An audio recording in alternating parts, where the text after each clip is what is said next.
In the heart of Central America, hidden beneath layers of vines and centuries of silence, lies a civilization that defied the odds.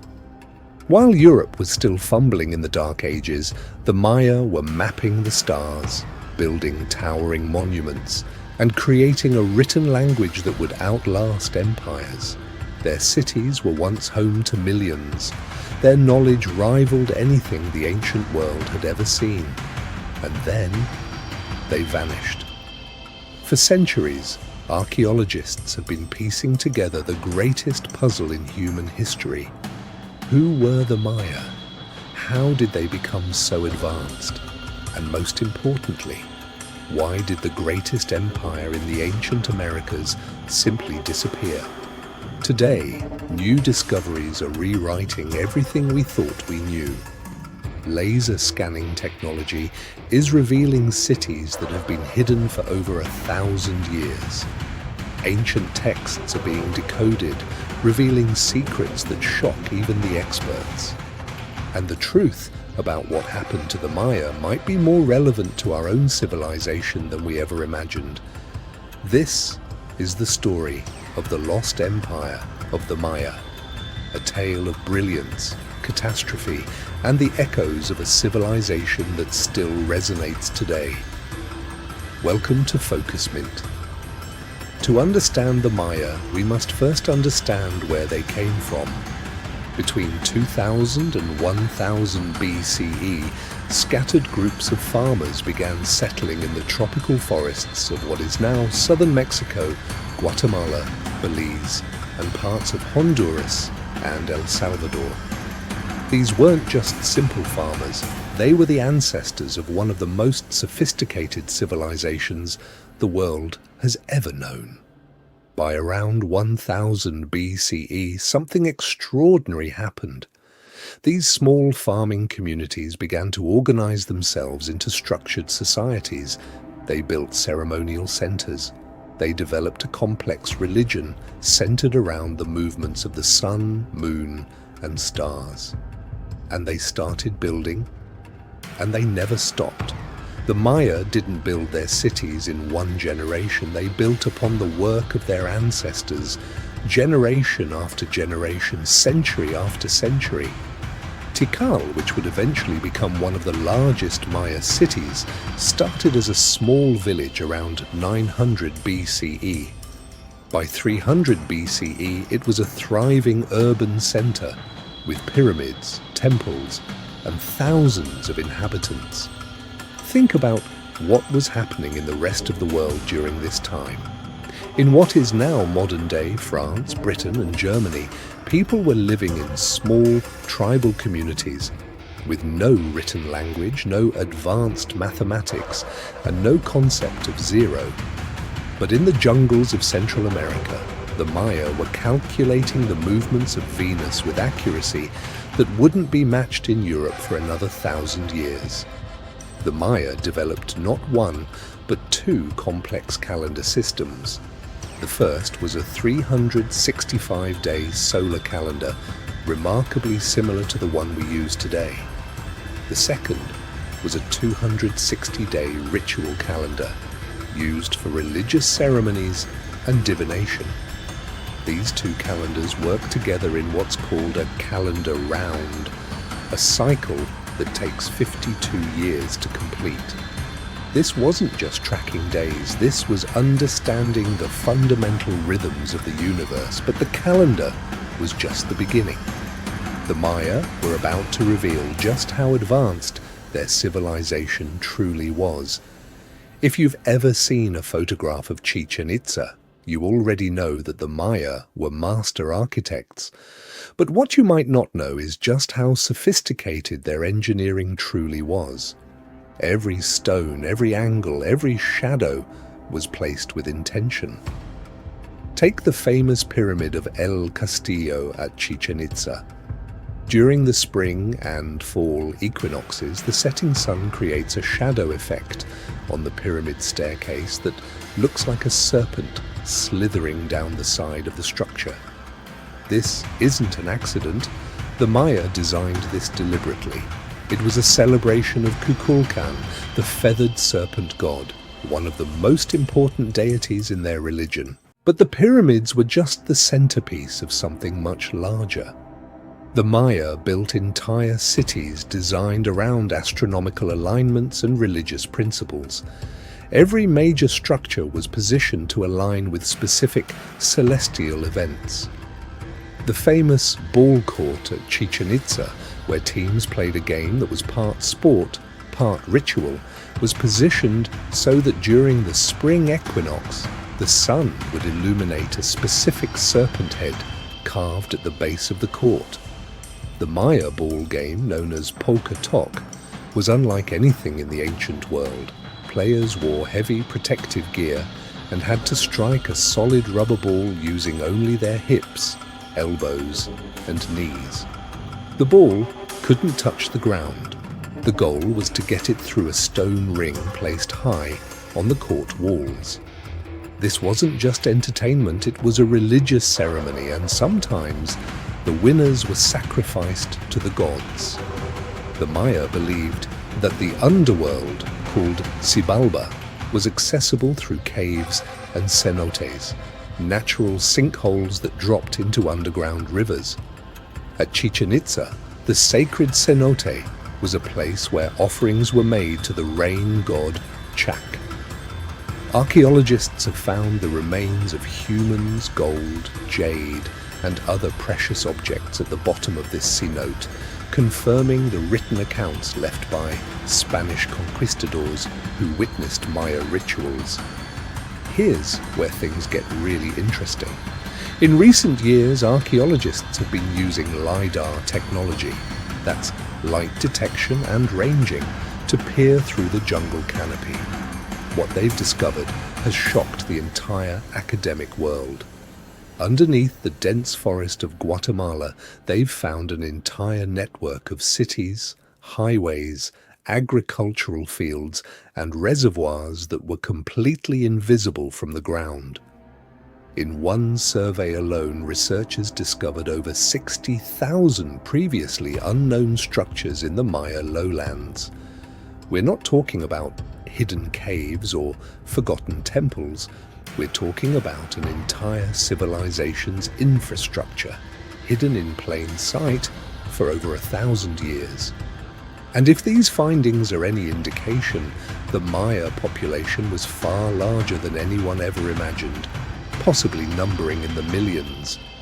And now we come to the question that has haunted archaeologists for generations. How did a civilization this advanced simply disappear? Around 900 CE, something catastrophic happened in the Maya world. Cities that had thrived for centuries were suddenly abandoned. Construction stopped. Stelae, the great stone monuments that recorded the lives of kings, were no longer erected, and the people left.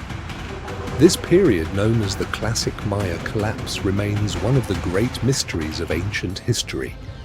For years, researchers believed that the Maya had simply moved away, perhaps due to environmental factors or warfare.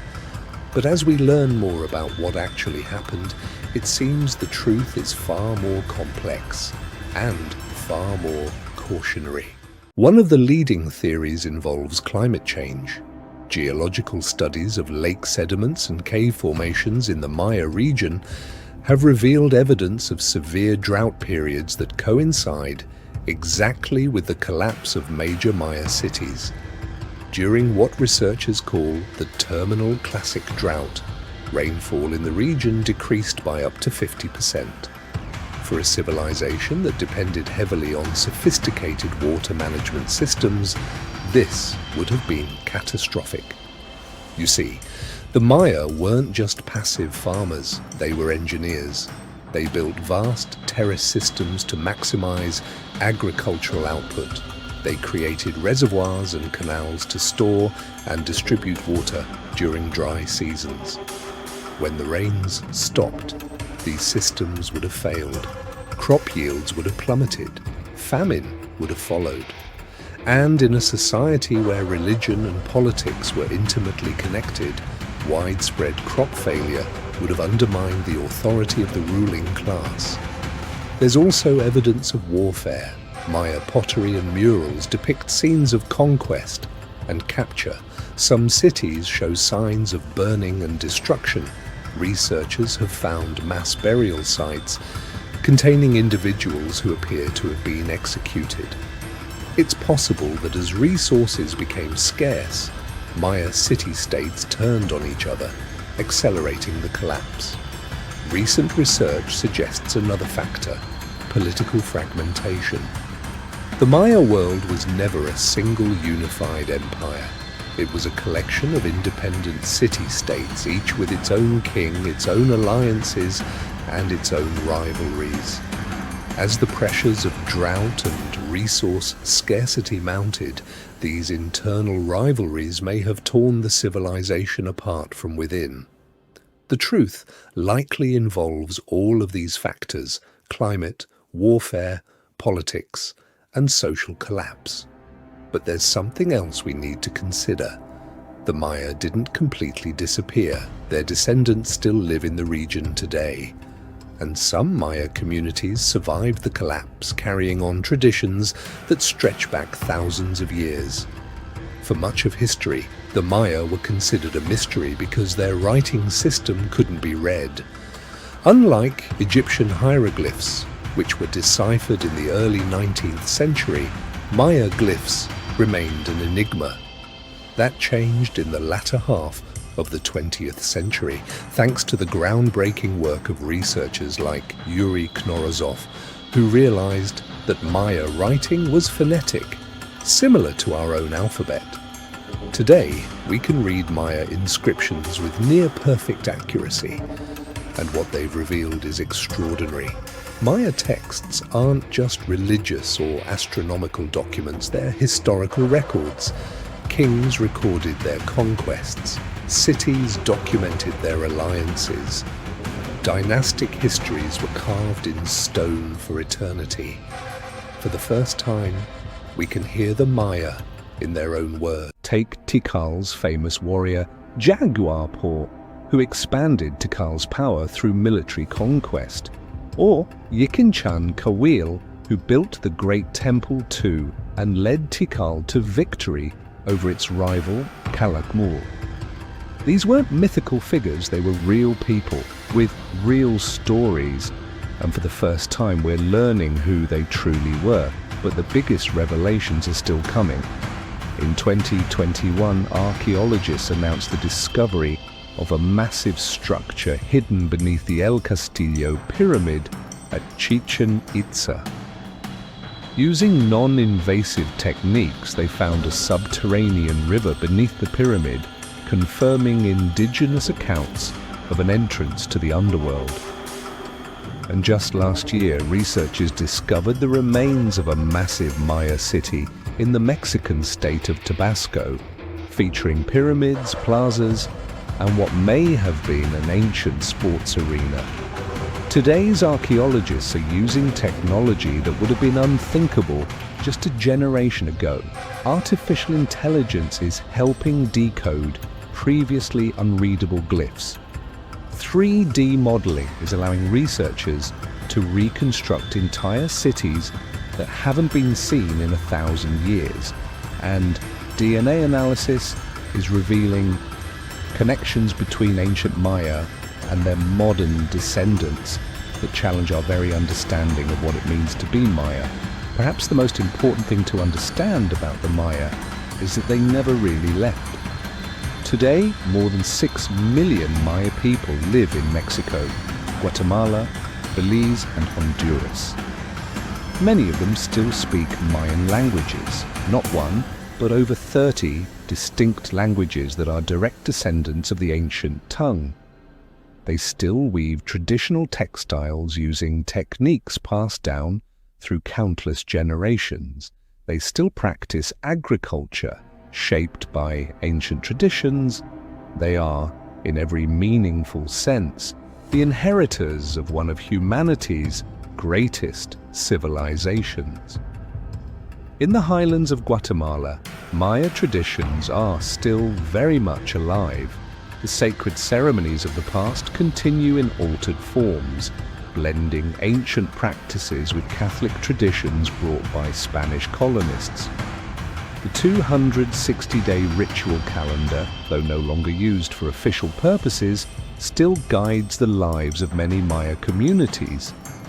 And the ancient knowledge of astronomy, passed down through generations of healers and shamans, continues to influence how Maya people understand the world.